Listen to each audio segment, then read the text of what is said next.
We are on the middle of page 264. We're just going to go through two examples and do one problem, so this will be a really short video.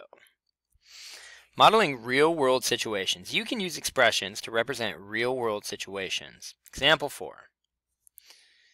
A. Tickets to the water park cost $53 per person. Write an expression to show the total cost of tickets for a group of people. A group is a clue to multiply. We've seen that earlier. The ticket price of $53 is constant. The number of people who need tickets is a variable. Let x use x for the number of people. The algebraic expression for the total cost is 53 times x. 53x. The reason why this should make sense is because it says right here that it costs $53 per person, and we don't know how many people are going. And since we don't know how many people are going, we put x there. So how would you solve this? Well, if I knew one person was going, it would be 53 times 1. If I knew the group was 4 people, it would be 53 times 4. If I knew the group was 8 people, it would be 53 times 8. But it's always going to be times. So what you have to do is interpret what the operation is. They helped you right here when they said a group of people is a clue to multiply. All right, let's check out B. B says, Janice has some savings. After babysitting, she adds $75 to her savings. How much money has Janice saved? Adds is a clue to use addition. The $75 Janice added to her savings is a constant. The amount of money Janice had saved before is unknown, so use a variable. Use y for Janice's savings before she adds the babysitting money. The algebraic expression for Janice's total savings is y plus 75. The reason why this should make sense is because it says she has some savings. How much savings does she have? We don't know. Therefore, we write that as a variable, y. I don't know what it is, so I just choose any old random letter. It could be y.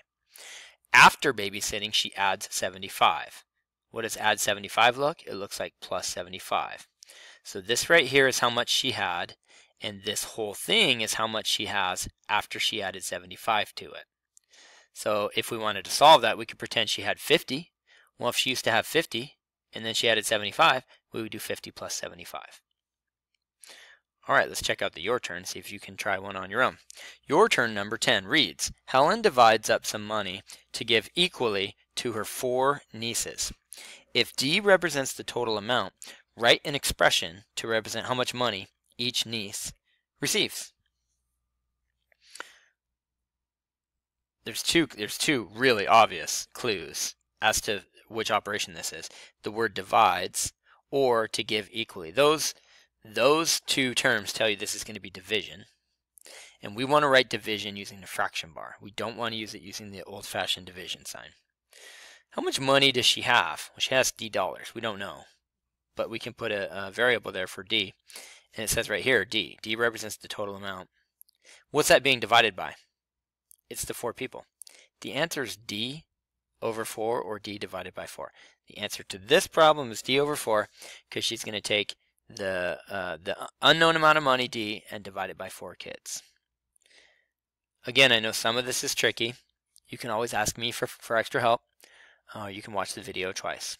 All right, we're going to go ahead and move on. The next video will be page 265, the guided practice. Good job.